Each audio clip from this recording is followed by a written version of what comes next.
was how will people's budgets be calculated? Who will be doing the calculations and assessments? So I think the big thing is that the system will actually change quite a lot in the way that we do that. So you will have the ability to work with, to choose to work with a connector or kaituhonu, and they will gather information about you and your situation through conversations. And that will be really focusing on, in fact, at this point, I think I should really hand over to Lorna to talk about this rather than me. So I'll get Lorna to talk about the role of the kaituhonu or connector, and then I'll talk about how the funding decisions are made.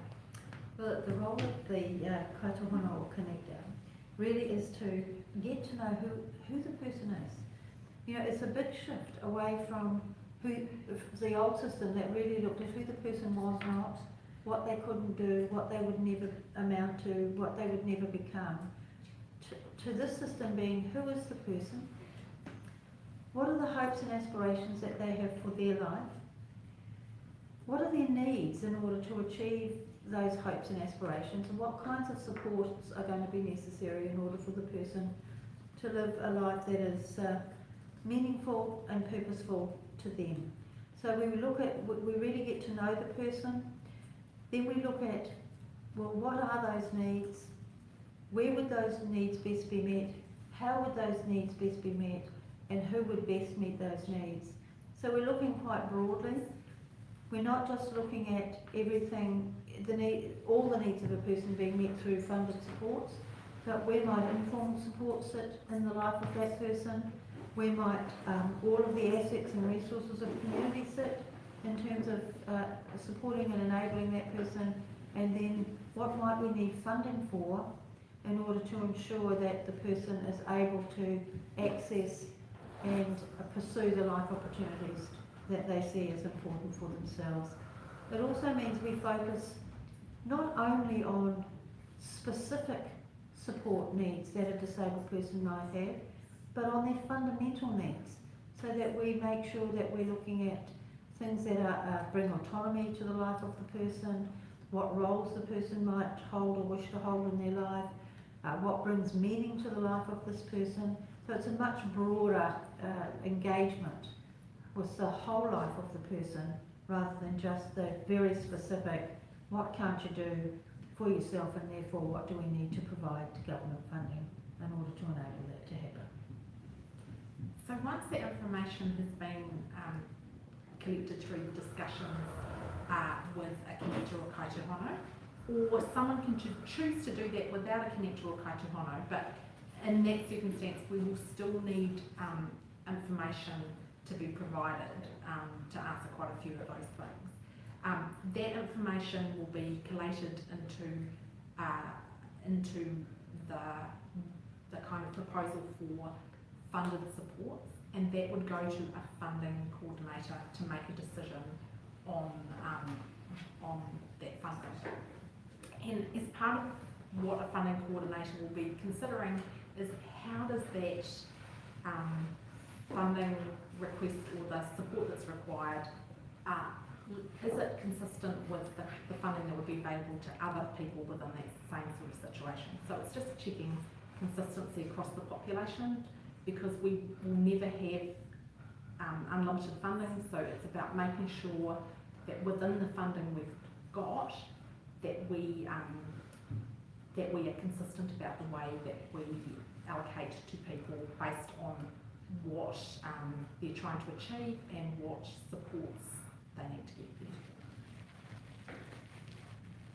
The one thing I'd just like to add, sorry, I've just had a technical thing with cleaning we seem to have this issue currently, so we've just been cleaning the screen. So the other bit about that is just to be really clear that if for any reason there isn't the funding that is approved is less than what was originally talked about with the disabled person and family, that it goes back to the disabled person and family to decide what's most important to them. So what's really about the system, what we're trying to change is it's your decision about what's most important to you and where you want to spend the funding.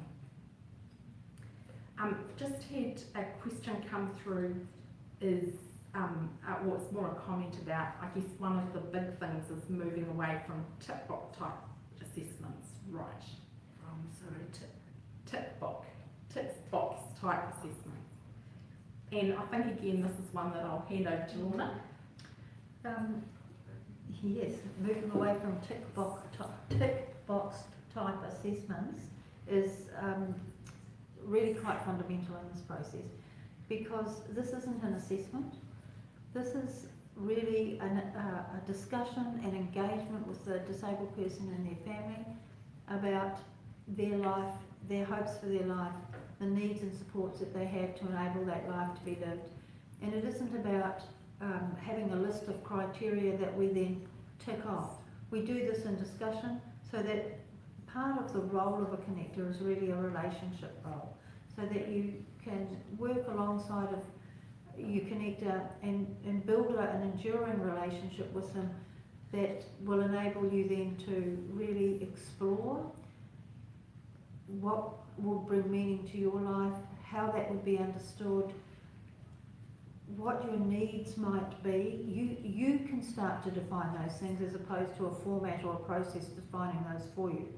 And then, as Sasha said, once there is a funding package, you can then look at that and say, this is how I want to spend that, this is what would make most sense to me, this is what would enable me to get on with my life, to build the life opportunities that I want for myself, rather than having that allocated and determined by some sort of form or, as you say, tick box analysis of what your needs might be as defined by other people.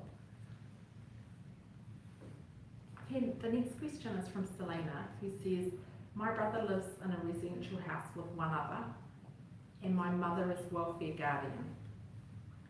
She is retired and does not have access to a computer at home. What does my mum need to do in this situation? So the first thing I'm just going to say, and then I'll hand over to Lorna, is that within Mana Whaikaha, there will be different options for communicating with us. So you do not need to communicate with us via email or a computer. We will also have, there will be from Monday, so from the 1st of October, there will be an 0800 number that you can call. So 0800 62 62 55. And we will also have 4 places across Mid Central where you'll be able to come and see us face to face. So there will be somebody who can talk to you about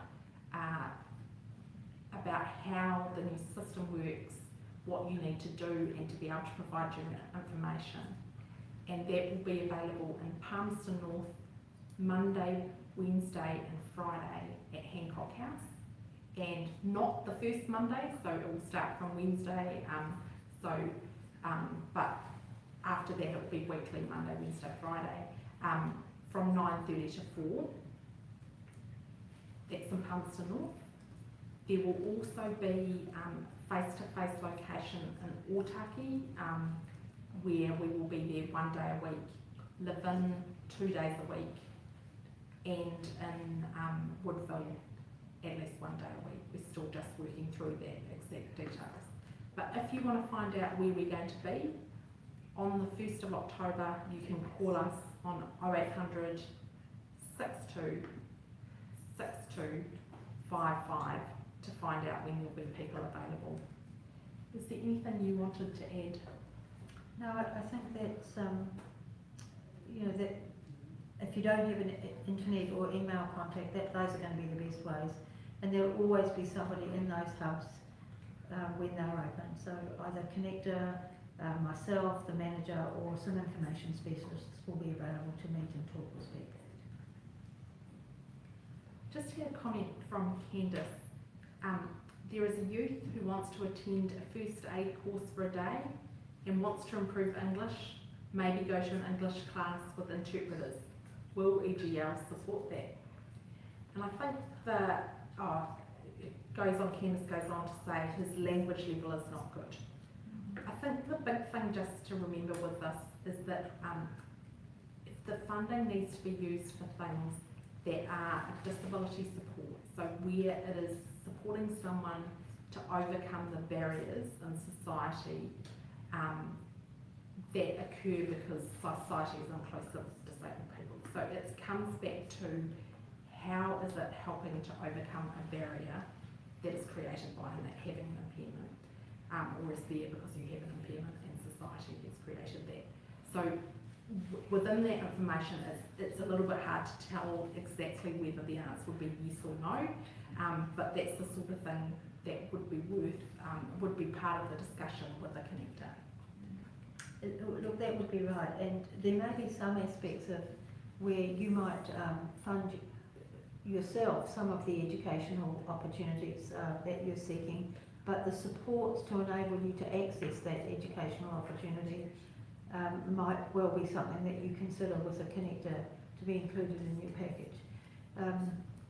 Because when you look at issues of people having missed education because of the nature of their disability, that does then become a disability, an impediment that's been created by disability over time. And we would need to sit down and talk about that and really look at, well, what aspects of that would be personal responsibility and what aspects of it might be funded supports, and are there other ways that you could get support to access that educational opportunity that might not necessarily use your funding package but may come from the educational service provider, other members of your support network, etc. So there's a whole lot of things that we need to look at before you can come to a categorical decision about those types of investments. Sorry, we're just doing a green again. 1 second. Okay, so then the next question I've had is from Reza. Is there more than one funding category under EGL? Capability funding is part of the system, is this correct? So yes, there is a capability fund, and so that capability fund is, there is money set aside, 310,000 for disabled people and family capability. So there's some funding available to build the skills of disabled people and some funding to build the skills of families. And there is information available on the Enabling Good Lives website about how to access that. So that is www.enablingoodlives.co.nz, and I'll just give the interpreter a chance to catch up. So with that capability funding, people can apply to that fund for money to deliver training for a group of disabled people or a group of family members. And anyone can apply for that funding, but they need to have that application endorsed by either some disabled people or families, or a disabled people or family-led organisation. And so that money is set aside specifically to build the skills of disabled people and families. So that's one fund, and then we've got the funding that is available for support that can be delivered through different ways. So people can still continue to choose a provider and get support through a provider, or they can negotiate directly with a provider. They can use a flexible disability support contract where a provider provides some of the support for them and arranges other support for them. Or people can have funding that they self-manage, so in a bank account where they manage the funding themselves, or they can have a host, either a disability host provider, or they can use someone from the community, like an accountant or a family member or a friend, to support them to manage that money. So there are a range of options about how to manage the funding. It's really good to see so many questions coming through. Thanks. I've just seen that we've had a question, but I think it's exactly the same question come through. Whoops, okay. And thank you, Selena, for your kind comment about finding the information informative. Thanks. So I've got a question from Teresa. Will the hubs be accessible for New Zealand Sign Language users? So that is one thing, that we do have some people who can use New Zealand Sign Language in our staff. So there are sub-connectors, and Rachel, who's the manager, can sign, but it's probably one of the things that we just need to think about and communicate when there is somebody at the hub who can use New Zealand Sign, and also that we can look at other options for being able to make that accessible. So in the first instance, I'd suggest that you email us if you'd like to come into a hub and talk to somebody in New Zealand Sign, so that we can make sure we've got somebody there. So if you contact us at info@manawhaikaha.co.nz, and say where you're based, when you would like to come into a hub, and we can make sure that there is somebody there who can sign with you.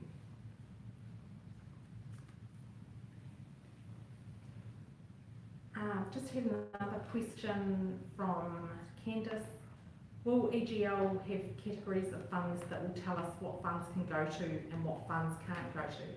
So what we will have some purchasing guidance available, so that will be available to people and on the website, and provided so that people understand exactly what you can use the funding for, and for the things that you can't use the funding for. So there will be information about that, and your connector or kaitihona will also go through that with you. I've just got a question from Chris. Can capability funding be used outside Mid-Central, or does it have to be used in Mid-Central?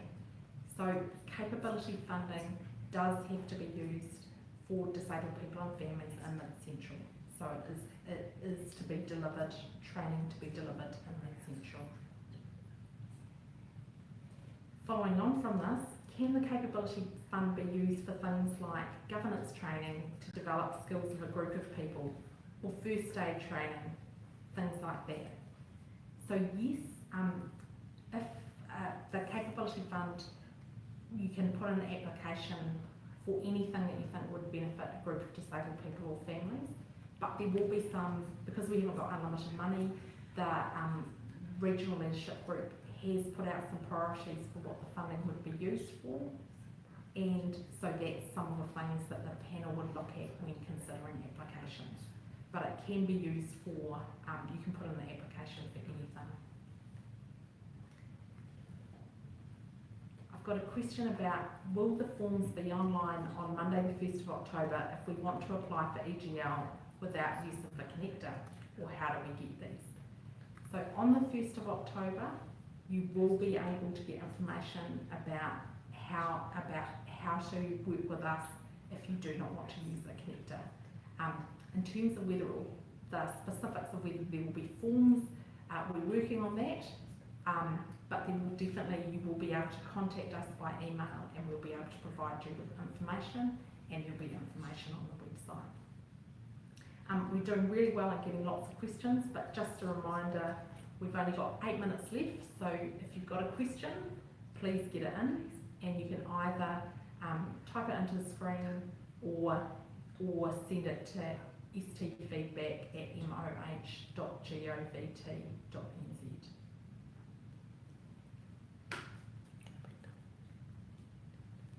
So I've got one last question that came in earlier, where someone's asking, what happens when you turn 65? As it seems, once you turn 65, your support disappears.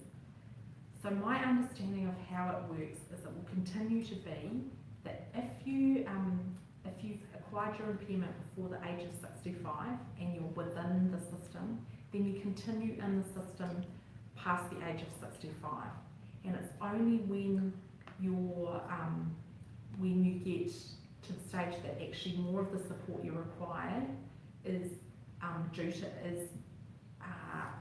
provided through aged care type services, at that point you then move into that system. But it doesn't all change for you the day after you turn 65. You stay within the disability support system until your needs become more related to aged care. Just got another question about capability.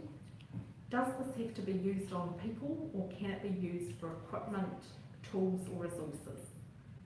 So I think you could make an application to develop some tools or resources that can be used, because we want the capability fund to be used for as many people as possible. So there is the potential that we could develop something that can be used for on an ongoing basis for people. So yes, you could apply for developing tools or resources. Thanks everybody for all the positive comments, and really encourage you again to get to keep on getting the questions in with 5 minutes to go. I have to say I'm getting also excited because from Monday you'll start to see less of me, and there will be more communication from Laura and Marshall as the directors who are actually based here and will be seeing what's happening every day as we start to work with disabled people in whānau. So just you'll start to see a handover, and there will be more communication coming from Mid-Central and from the directors of Mana Whakaha, and less from me. Well, the questions seem to be drying up. Give it a couple more minutes. This is your chance to get in your last questions. Is there anything you'd like to say, Lorna? No, I just think, look, I really, really appreciate this opportunity of engaging with people, and I think the questions are really, really good questions and well thought through. We are gearing up for the 1st of October. We do have a number of people already being contacted by connectors, so that we have no delay once the 1st of October comes, and people will be meeting with their connectors on the 1st of October, so I'm encouraged about that. And I'm really encouraged by the number of people who have come forward to express an interest in working with the connector and rethinking the way in which their life is developing and the way in which their supports are being used. So I'm sure you will all challenge us enormously, but the wonderful thing I think from our point of view is that we can now work in a real partnership with disabled people and families to get to the core of what makes a good life for people, and how can we use the resources we've got, limited though they are, to ensure that people have personal authority and autonomy over their own lives and supports. So I've just heard a question to Lorna about, can you tell us a little bit about the training that connectors have been going through? Well, we've been doing very extensive training. Some of that training has been sort of what you basically need in order to access the systems and know how things work. But we've had been really looking at very in-depth training around service design, the theory that underlines how you develop services and design services from the person outwards rather than from the system down, and that has engaged the connectors in understanding the theory, but also in working alongside of disabled people and their families at the same time, to work with people to design supports that really encourage people to think about what their life can look like across a whole range of domains, not just their health domains or their physical support domains or their adaptive devices, but really looking at the full life for the person, so that we understand that people need to be in relationship with other people, that people need to have social value and respect in their lives, that people need to have autonomy and authority over what happens in their lives, that people need to understand what brings joy and fulfillment to their lives, that people need, irrespective of their disability, to think about what work roles might be possible for them. So really looking in an in-depth way. We've been really training connectors to look in an in-depth way around how do you understand the life of a person, how do you enter into a right relationship, what does authentic partnership with a disabled person mean in this process, and taking that so that we really get to understand who the person is, what their life aspirations are, before we start to discuss things like, well, what is the funding? You start with the funding, you end with the funding, and as we're saying to connectors, it isn't the money that does the thinking. It's the disabled person and yourselves that do the thinking, and then we can understand how best to use the resources, and that's the training we've been being engaged in over the last few weeks. So, final question is, okay, so I've actually just been told that we've run out of time, so... No, we've got like 2 or 3 more questions. Oh, sorry, okay, I've been told we're going to go over time because we've got 2 to 3 more questions. have to obey my technical boss. So I've got a question from Hamish. When will it be ready for people who want hosts? So on Monday there will be access to hosts for people if they want them, and we're also trying to expand and we will be trying to increase the number of options there are for hosts for people over the next couple of months. And a question from Chris, is it too late to be a connector? So at this stage we have employed the 17 connectors,